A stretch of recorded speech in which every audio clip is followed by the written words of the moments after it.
Welcome. We are back. We took last week off. We are here with our special guest, Turner and Lucy. Hooch. No, Turner and Hooch. Did you know they're actually rebooting that, bringing it back as a TV series on Disney Plus? Did not. Yeah, they are. But on that note, so Kate, we got to get better. We missed a week. We actually had some scheduling conflicts, and then we just said, heck with the show last week. So trying to get back on track.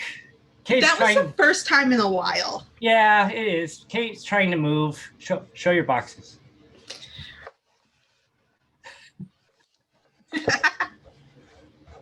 Yeah, Kate's moving up into her estate. She actually bought Michael Jordan's old mansion that's been on the market for 10 years. 23. Yep. I was able to negotiate down.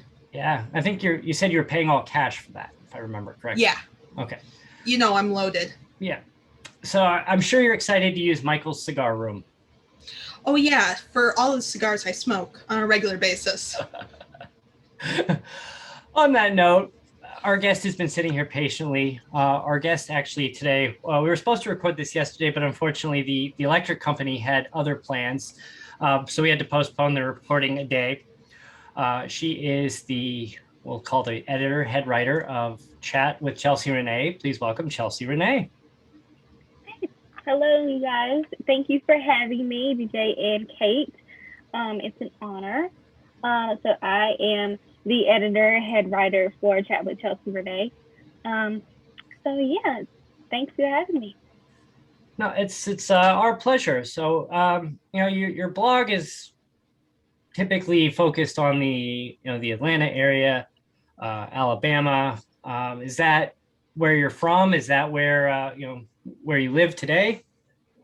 So I am currently in Charlotte, North Carolina. So not in that area, but I was in Atlanta this past weekend for the Atlanta United soccer game against LAFC. So that was pretty fun. But I grew up as an Alabama and Atlanta fan. So that is what my focus is on. So that is where my passion is at. So how did you feel about Alabama Rush talk on TikTok recently? That's all I was seeing. It's just, they're always going to talk about stuff like that, Yeah. It's always going to be a thing. People are always going to have something to say. Yep. Excuse me, I need I need to go fill out my social security forms because I have no idea what you're talking about. So it must be because I'm too old. Oh, it was sorority rush last week. And so Alabama was all over TikTok, all the girls showing their outfits of the day and what designers they're wearing. Just University of Alabama? Thing. Yeah. Okay. It's such a huge thing, and they put it all on social media. All on social media. Yeah. And I'm like, oh my goodness. It's a huge social media frenzy, and they're all about it. And it's this huge week-long thing. It's a whole week. So here's my big secret. I was in a sorority in college, but if it was anything like that, there's no way. No way. Yeah, that's just too much. Yeah. When I was in college, I didn't get a phone that was able to text until my sophomore year. That was your calculator. Oh, that's why I thought they were speaking binary in return. That's why they just kept coming back with just numbers. Okay, that makes a lot of sense now. I did get the first camera phone. I did have that phone on a flip phone. I was pretty excited about that. The photos were really pretty awful. But anyway, back on track. I don't think we've ever gone off topic before the first question before. So this is a new one. If you want to sponsor the going off topic moment, please reach out to us. Anyway, so why did you start your blog? What was your inspiration behind it? Yes, definitely. So ever since I was in undergrad, I always kind of had a passion for talking, writing about sports. I did major in sports management. So in class, with classmates and things, we're always talking about sports, busy watching it, everything like that. So I always wanted to do it. I just never took the plunge and actually went through with it. But during the beginning of the pandemic last year, I was like, you know what? There's nothing else for me to do. Like, we're not at work. Like, I should just do it. So in April, it was like the end of April, that's when I actually started it. And then I kind of took a break, which I don't recommend because consistency is key. And then I got back into it heavily this year in January. That's when I kind of picked it back up and started doing it heavily again. And it's just kind of a creative outlet for me just to kind of express my thoughts and talk about sports and connect with others who love to talk about sports as well. So what should a new reader expect when they log on to your blog? Yeah, for sure. So definitely a lot of coverage of Alabama sports. I cover a lot of football, basketball, gymnastics, softball, content for Alabama, the Atlanta Falcons, Atlanta Hawks, Atlanta Dream, and just kind of like draft, so NBA, NFL, WNBA, and I cover a lot of women in sports, so that is athletes and women that work in sports organizations or in journalism and things like that. So I like to highlight women who work in sport and then female athletes.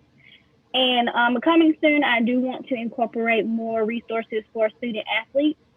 So just like, you know, life skills, resume, cover letter help, and like tips and tricks and things like that.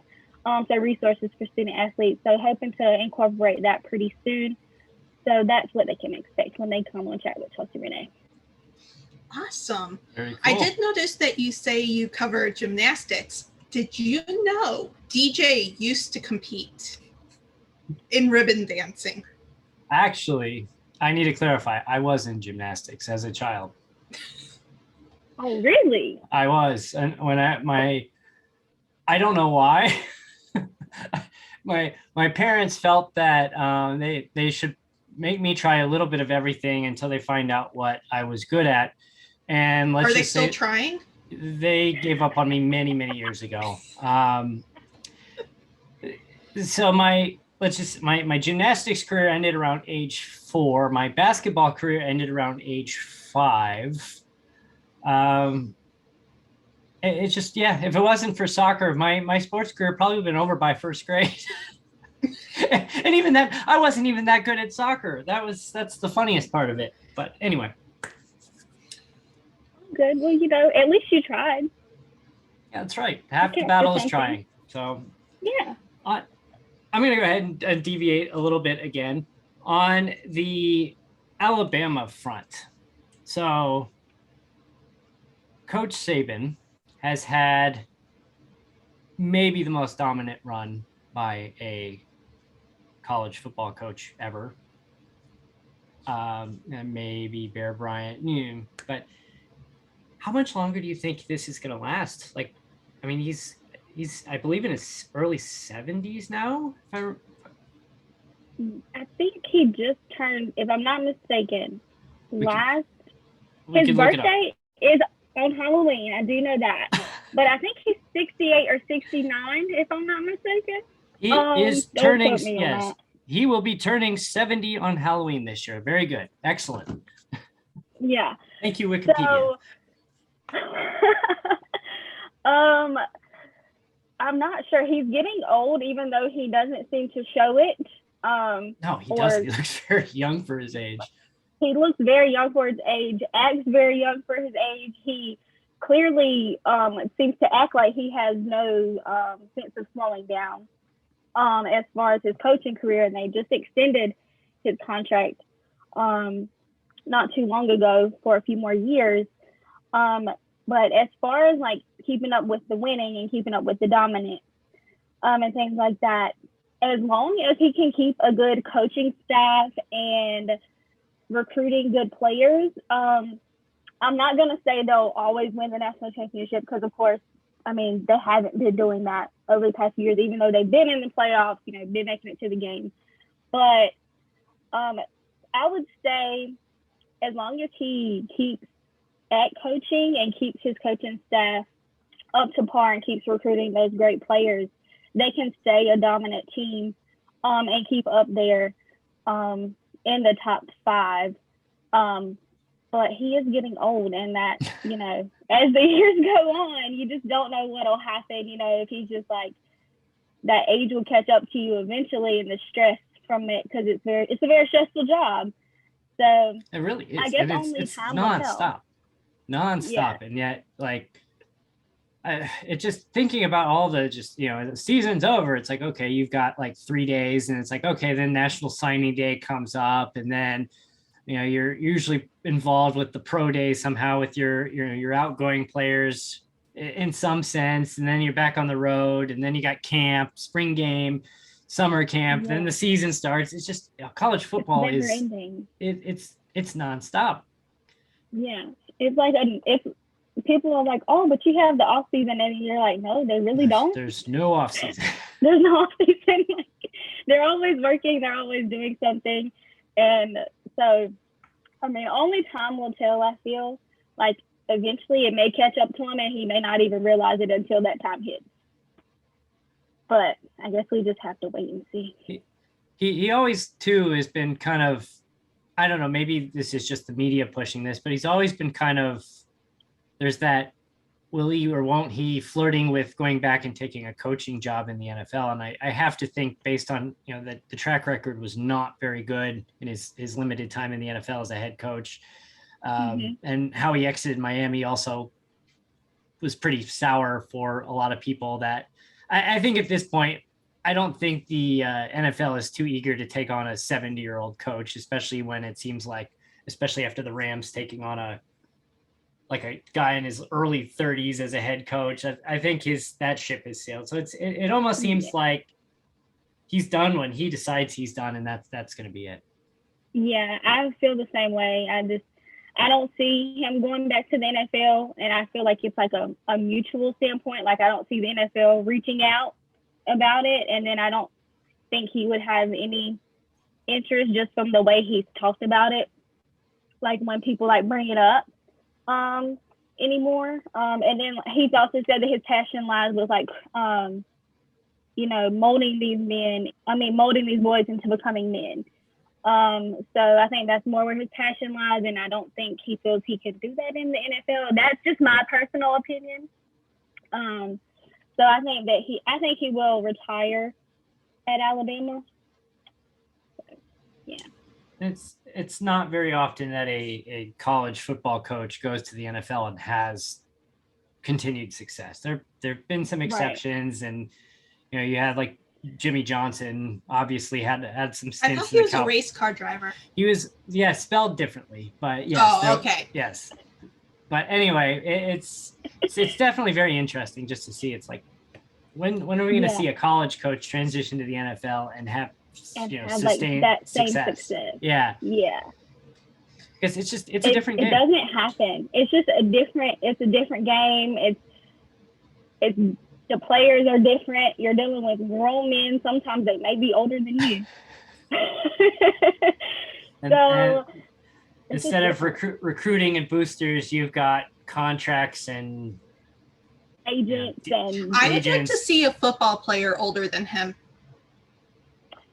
That would be interesting. For his case, yes. But going back that was the statement. True, but these days a lot of them are hiring, NFL coaches, like you said, as young as in their 30s, and some of these players are like reaching their 40s. So it's like, I have a guy that's in his 30s trying to tell me and coach me, and they might be in that kind of mindset. So it's just a different type of ball game. So yeah, it's different, college and NFL. So hopefully one day we'll see a college coach succeed in the NFL coaching. So on the topic of coaches, pretend you're the coach for all the bloggers in the world. What would you tell a rookie blogger? So my biggest thing would be to stay consistent and keep going, and to not give up. So it can be tiring, especially if you're a student or you work full time, feel like you don't have enough time to do it all. But I would just say to stay consistent. So like my biggest thing and advice on that part is to like plan ahead. So I like to take 1 or 2 days to kind of plan like for an entire month or two for what I want to do, what I want to write about, and then take another 1 or 2 days to kind of draft a certain post, and then take the other day to create graphics and things like that. And I use Canva and I use Planoy. I think that's how you pronounce it. It's an app, and that's where I schedule all of my posts for social media. So those two help a lot. And on Canva, you can also kind of schedule your posts around. They have that option if you upgrade to the Pro and pay a monthly fee. So those are two big things that I would say with the consistency that would help. But just to keep going and don't give up. Good advice. Yes, and Canva, I second that. I've gotten so much good material out of even just the free part of Canva. It's very, very powerful. Yeah. And for dummies with no artistic creativity like me, I just said it was me. It makes it so much easier. So yes, Canva, Thank you for coming along and coming into my life. Yes. On that note, about to wrap it up here. So where can we find your blog? Where can we find your social media? Yes, for sure. So the blog is chatwithchelsearenee.com. And that is spelled, the Chelsea Renee is CHELSEARENEE. So I know a lot of people spell those two different ways. So I always like to say that. And then we can be found on Instagram, Pinterest, Facebook, YouTube, and LinkedIn at Chat with Chelsea Renee. And then we can be found on Twitter at Chat with Chelsea. Because Twitter, of course, doesn't let you have a longer handle. So we had to cut it short. See, my beef is still with Instagram. I'm okay with Twitter right now. But yes, that's where we can be found. All of the links to the social media are on the website as well. There you go. At the bottom. Awesome. So Chelsea, again, that's Chat with Chelsea Renee. That's the name of the blog. Thank you again for coming to visit us. Of course. Thank you so much for having me, you guys. So Kate, final thoughts? I have the world's cutest dog. Okay. Shout out to Turner and Hooch. She's not going to jump up again. Okay. Oh.